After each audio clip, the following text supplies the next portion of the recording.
ज्योती सदा घडो सुजन वाक्यकानी घडो कलंक मतीचा जडो विषय सर्वथा नावडो कदंद्री कमळी दडो मुरडिता हटाने अडो वियोग घडता रडो मन भव चरित्री जडो. नमस्कार.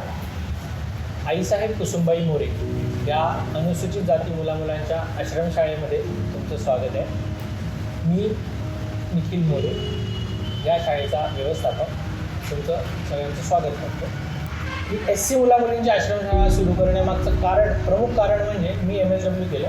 MSW करताना मी ज्या फील्डमध्ये होतो, ज्याच्यासोबत मी माझं फील्डवर्क पूर्ण केलं, ती कॅटेगरी म्हणजे SC कॅटेगरी होती. SC कॅटेगरीच्या लोकांसोबत मी जेव्हा काम करत होतो, माझं फील्डवर्क पूर्ण करत होतो, तेव्हा मला काही गोष्टी अशा कळाल्या की या लोकांना शासनाकडून बऱ्याच प्रकारच्या सोयीसवलती मिळालेल्या आहेत. SC कॅटेगरीच्या लोकांसोबत जेव्हा मी फील्डवर्क करत होतो, तेव्हा मग मला कळालं की शासन यांच्यासाठी किती काम करत आहे, पण ते ग्राउंड लेवलपर्यंत पोहोचू शकत नाही आहे. शासनाच्या प्रत्येक योजना ही प्रत्येकापर्यंत पोहोचेल असं नाही, तर ती प्रत्येकापर्यंत पोहोचावी, त्यांच्या विद्यार्थ्यांपर्यंत.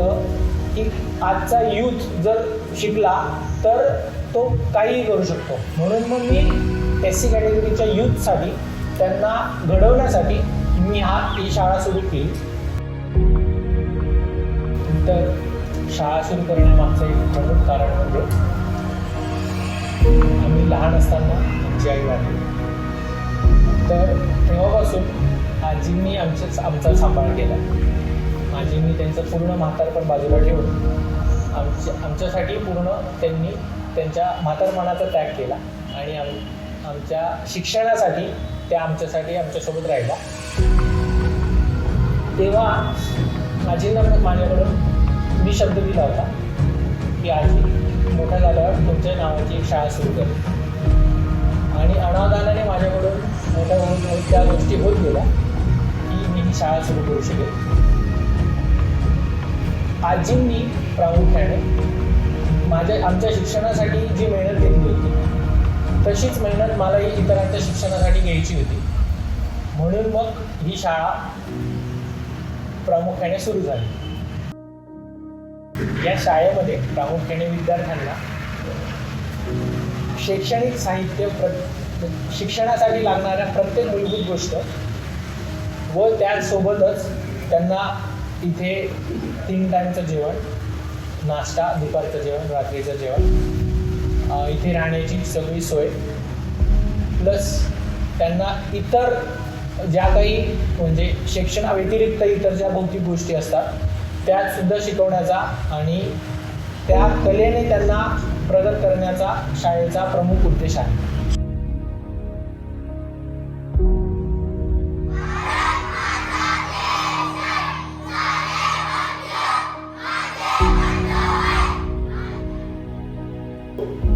नमस्कार, मी प्रीती बोरसे. मी या शाळेत शिक्षिका आहे. मी तुम्हाला आमच्या शाळेतील दिनक्रम कसा चालू होतो त्याबद्दल थोडी माहिती सांगणार आहे. आणि सुरुवातीला सगळ्यात आधी आम्ही परिपाठ घेतो. तर परिपाठ कसा घेतो? दैनंदिन शाळा सुरू होण्यापूर्वी आपण शाळेची सुरुवात ही परिपाठापासूनच करतो. परिपाठ हा सकाळी होतो आणि परिपाठासाठी विद्यार्थ्यांना एकत्रित जमा करून शाळेच्या पटांगणात किंवा शाळेच्या सभागृहामध्ये हा परिपाठ घेतला जातो. परिपाठाचा हा मुख्य उद्देश म्हणजेच काय की मुलांवर चांगले संस्कार व्हावेत, त्यांचे वर्तन चांगले असावे, हाच याच्या मागे मुख्य उद्देश असतो. राष्ट्रगीतानंतर आपण घेतो प्रतिज्ञा. प्रतिज्ञा म्हणजेच काय तर मनापासून केलेला एक संकल्प. आणि प्रतिज्ञेतले जे शब्द असतात तर ते कशा प्रकारे आपण त्याचे संकल्प केलेला आहे हा मुलांना कळायला हवा, त्यासाठी आपण प्रतिज्ञासुद्धा आपल्या परिपाठात समाविष्ट करतो. आपण त्यानंतर घेतो राज्यगीत. राज्यगीत हे भारताचे अमृत महोत्सव झाला तेव्हा त्या औचित्य साधूनच आपल्या महाराष्ट्र गीताला राज्यगीत म्हणून हे संबोधले गेले आणि घोषित केले गेले. तर तेव्हापासून आपण राज्यगीत म्हणून सुद्धा महाराष्ट्र गीत हे आपल्या परिपाठात सामील केलेलं आहे. आपण नियमित ते घेत असतो. त्याच्यानंतर आपण घेत असतो प्रार्थना. प्रार्थना आपण यासाठी घेत असतो आपला क्रोध कमी व्हावा, आपला स्वभाव शांत व्हावा व त्यांच्यावर चांगले संस्कार व्हावेत यासाठी सुद्धा आपण प्रार्थना घेत असतो. त्यानंतर घेतो आपण पसायदान. ज्ञान आणि समाधान कायमस्वरूपी नांदावे यासाठी आपण पसायदान हे घेत असतो. पसायदानानंतर आपण घेत असतो सुविचार. सुविचार आपण का घेतो तर मुलांवर चांगले संस्कार व्हावेत, त्यांना सुंदर विचार मिळायला हवेत, त्यांनी ते ऐकायला हवेत आणि त्यांनी ते आचरणात पण आणायला हवेत. त्यासाठी रोजच्या परिपाठात आपण सुविचार हा घेत असतो. आजचा सुविचार, नॉलेज इज रिअल पॉवर, ज्ञान हीच करू शकते. सुविचारानंतर आपण घेत असतो सामान्य ज्ञानाचे प्रश्न. सामान्य ज्ञानाचे प्रश्न आपण का घेतो की मुलांना सामान्य ज्ञान हे कळायला हवे. नियमित तर आपण त्याचे 10 प्रश्न हे घेतच असतो, पण चालू घडामोडी काय घडत आहे तर त्याचेही प्रश्न आपण मुलांना सांगतो. आणि पुढे जाऊन मुलं स्पर्धा परीक्षा देत असतात आणि तेव्हा त्यांना सामान्य ज्ञानाचे प्रश्न तर विचारतातच आणि त्याचीच पूर्वतयारी म्हणून आम्ही आमच्या शाळेत आधीपासूनच परिपाठामध्ये सामान्य ज्ञानाचे हे प्रश्न घेत असतो. त्यानंतर आम्ही घेतो पाढे. आता गणिती ज्या 4 क्रिया आहेत, बेरीज, वजाबाकी, भागाकार आणि गुणाकार, त्यापैकी भागाकार आणि गुणाकार जे आहेत ते तर आपले पाढ्यांवरच अवलंबून असतात. त्यासाठी आम्ही ठरवलेलं आहे की ज्या दिवशी जी दिनांक असते तो पाढा आम्ही त्या दिवशी घेत असतो. ते तर आमचं नियमित चालूच असतं, पण त्या व्यतिरिक्त आम्ही 2 ते 30 पर्यंतचे पाढे रोजच परिपाठामध्ये आम्ही त्यांचे घेत असतो. ते झाल्यानंतर आम्ही घेतो मौन का घेतो तर मुलांची एकाग्रता वाढावी त्यासाठी आम्ही मौनसुद्धा आमच्या परिपाठामध्ये सामील करतो. धन्यवाद.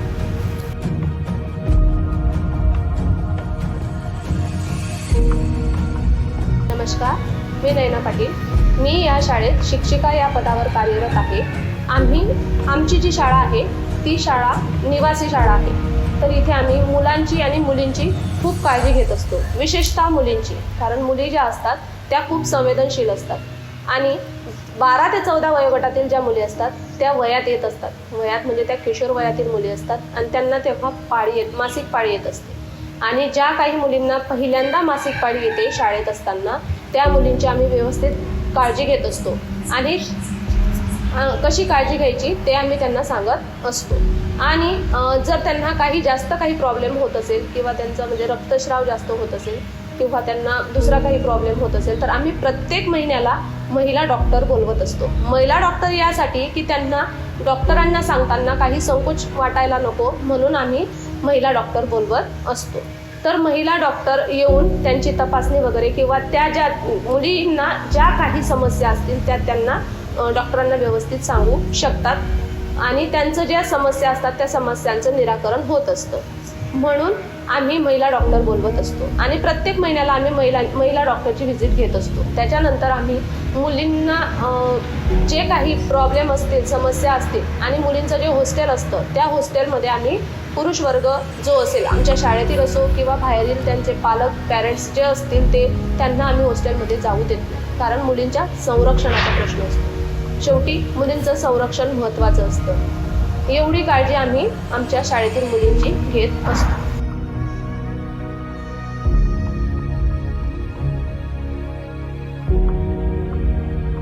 नमस्कार, माझं नाव पूनम जाधव. मी आपल्या शाळेमध्ये शिक्षिका या पदावर कार्यरत आहे. आपल्या शाळेतील जे स्कूल टायमिंग आहे त्याबद्दल मी तुम्हाला थोडंसं सांगणार आहे. त्याचप्रमाणे स्कूल टायमिंग व्यतिरिक्त आम्ही विद्यार्थ्यांचा सर्वांगीण विकास होण्यासाठी जे काही प्रयत्न करतो ते तुम्हाला मी आज सांगणार आहे. तर सर्वप्रथम आमची शाळा सकाळी 11 ते 5 या वेळात भरते आणि सर्वात प्रथम जेव्हा शाळा भरते तेव्हा शाळेचा परिपाठ हा होत असतो. परिपाठामध्ये चांगले मुलांवरती संस्कार होण्यासाठी त्यांच्यावरती सर्वांगीण विकास होण्यासाठी आम्ही पूर्णतः प्रयत्न करत असतो. 11 ते 5 या वेळात आम्ही विद्यार्थ्यांना सर्व शिक्षक जे आहेत ते तासिकाप्रमाणे प्रत्येक वर्गावरती जातात आणि आपली तासिका घेत असतात. आमच्या शाळेमध्ये इंग्रजी हा विषय शाळेचे जे मुख्याध्यापक सर आहेत म्हणजेच जाधव सर हा इंग्रजी विषय शिकवतात. त्याचप्रमाणे विज्ञान विषय शिकवतात. गणित हा विषय प्रदीप सर शिकवतात. त्याचप्रमाणे मराठी विषय मी स्वतः जाधव मॅडम मी शिकवते.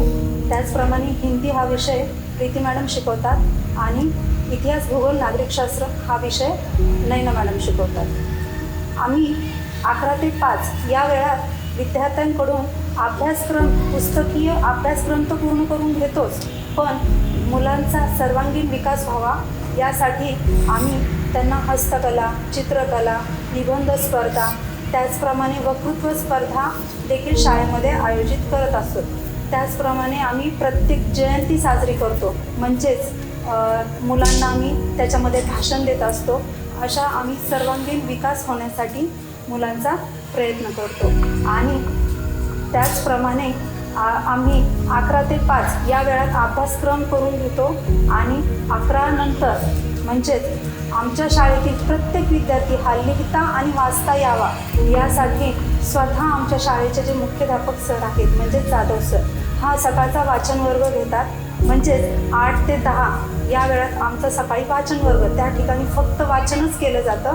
आणि रात्री म्हणजे जेवण झाल्यानंतर मुलांचं 8 ते 10 वाजेपर्यंत हा वेळ फक्त लिखाणासाठी, म्हणजे आमच्या शाळेतील प्रत्येक विद्यार्थी हा लिहिता आणि वाचता यावा हेच आमचं ध्येय आहे.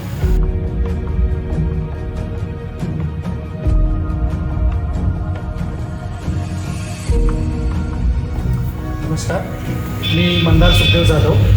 मी आपल्या आईसाहेब कुसुमबाई मोरे अनुसूचित जाती मुलामुलींची आश्रमशाळा सावखेडा या ठिकाणी मुख्याध्यापक या पदावर कार्यरत आहे.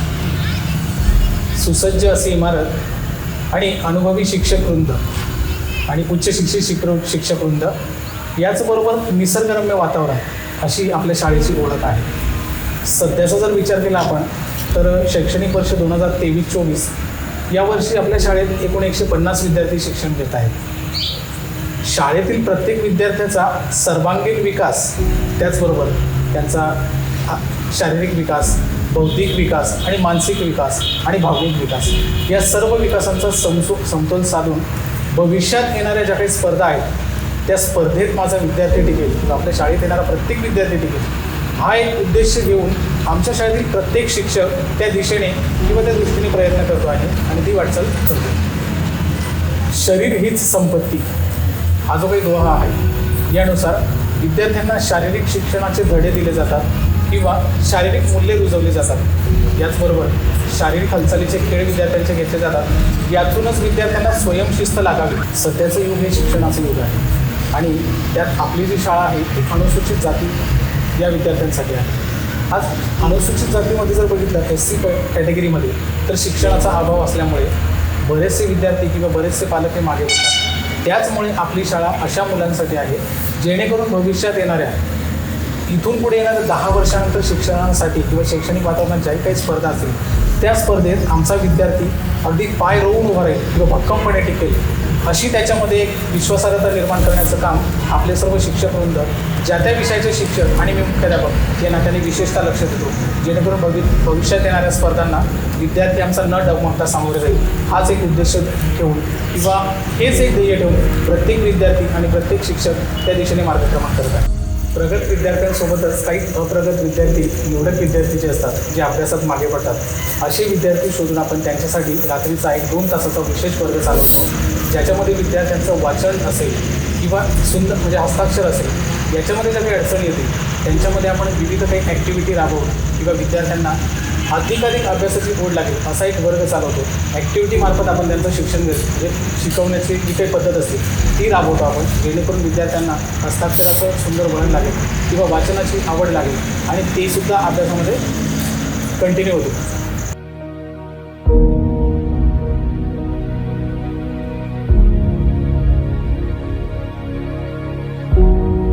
नमस्कार, मी तुषार प्रकाश पाटील, मी इकडे स्वयंपाकी म्हणून कार्यरत आहे.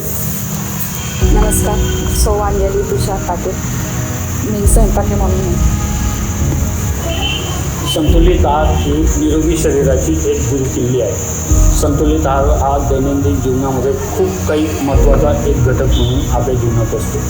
संतुलित आहार जर आपल्याला व्यवस्थित जर नाही मिळाला किंवा पोषण तत्त्वे जर आपल्या शरीराला जर नाही मिळाली तर शरीर सुदृढ बनूच शकत नाही. त्यासाठी मुलांच्या शरीराला ज्या ज्या पोषक तत्त्व जे लागत असतात ते आम्ही इकडं बनवून ताजे शुद्ध अन्न देण्याचा आम्ही प्रयत्न करत असतो. आमच्या शाळेमध्ये रोज सकाळी 8 आठवड्यातून प्रत्येक दिवशी वेगळा वेगळा नाश्ता तयार केला जातो आणि तो मुलांना दिला जातो.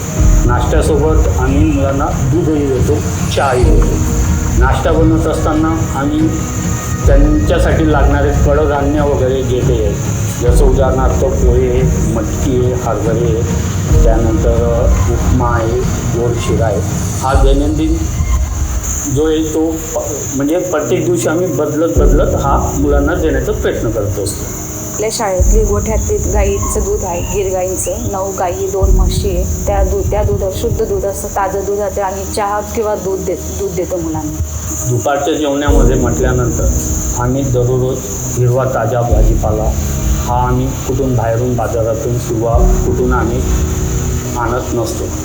आमच्या शाळेमध्ये जो भाजीपाला उगवला जातो तोच आम्ही मुलांना प्रोव्हाइड करण्याचा प्रयत्न. याच्यामध्ये भेसळयुक्त भाजीपालाही आम्ही देत नाही. आजकाल बाजारामध्ये आपण बघतो की झटपट पीक वाढीसाठी वेगळे सेंद्रिय खतं वगैरे वापरण्यात येतात, रासायनिक खतं वापरतात. त्याच्यामुळे आपल्या शरीरावर तो दुष्परिणाम होत असतो. त्याकरिता आम्ही आमच्या शाळेतच भाजीपाला उगवून पिकवून त्याच्यातूनच आम्ही मुलांना देतो. शाळेमध्ये जो भाजीपाला बनतो, उदाहरणार्थ पालक आहे, तो पालक आहे, कांद्याची पात आहे किंवा बटाटे फक्त बाहेरून आम्ही विकत आणत असतो. वांगे आहे, तर हा जो भाजीपाला आहे आमच्या शाळेतील शेतातच आम्ही उगवतो आणि तोच मुलांना देण्याचा प्रयत्न करत असतो. पोटी घरात आमचे गहू वगैरे असतात, ते गहू आम्ही साफ करून आमच्या गिरणीतच दळतो. ते गिरणीतलेच पीठ आम्ही घेऊन भिजून कुठल्याही प्रकारे मशीन न वापर करता हाताने पोळ्या लाटतो आणि गॅसचा पण न वापर करता आम्ही चुलीवरच पोळ्या करतो मुलांना. चुलीवरचं जेवण जे ते आपण आधीपासूनच म्हणजे परंपरागत, आज हे गॅस वगैरे निघाले, पण पूर्वी जे बलशाही लोक होते, जे राजे राजवाड्याच्या काळामध्ये जे लोक होते ते संपूर्ण चुलीवरचं अन्न खात होते आणि पौष्टिक होते. आज आपण चुलीवरचं अन्न सहसा करून कुठं मिळत नाही. आपण बघतो की चुलीवरचं अन्न खाण्यासाठी लोक खूप लांबपर्यंत जातात आणि मग चुलीवरचं अन्न तिकडे हॉटेल्स वगैरे मिळतं म्हणून ते तिकडं भरपूर जास्त पैसे देऊन ते. पण आमच्या शाळेमध्ये संपूर्ण स्वयंपाक, संपूर्ण नाश्त्यापासून तर रात्रीच्या जेवणापर्यंत संपूर्ण स्वयंपाक हा चुलीवरच बनवतो. चुलीवरचं जेवण बनवून पोळ्याही चुलीवरच बनतात. त्याच्यामुळे मुलांना जे लागणारे जे पोषक तत्व आहेत ते संपूर्ण आम्ही देण्याचा वारंवार प्रयत्न करत असतो. या दैनंदिन जीवनामध्ये आपल्या शरीराला कधीतरी नॉनव्हेजची पण आवश्यकता असते. नॉनव्हेजमध्ये कॅल्शियम हे भरपूर प्रमाणात आपल्याला मिळत असतं. शरीरासाठी ते उपयुक्त असतं. त्याकरता आम्ही मुलांना दर 8 दिवसाला अंडी आणि 15 दिवस दुसऱ्या 8 दिवसाला आम्ही त्यांना चिकन वगैरे आम्ही देण्याची सोयी तर तरतूद तशी केलेली असते. जर ह्या रविवारी पहिल्या व तिसऱ्या रविवारी आम्ही मुलांना अंडी देतो व दुसऱ्या व चौथ्या रविवारी आम्ही मुलांना चिकन देत असतो. रात्रीच्या जेवणामध्ये सहसा करून हलका आहार देण्याचा आम्ही प्रयत्न करतो.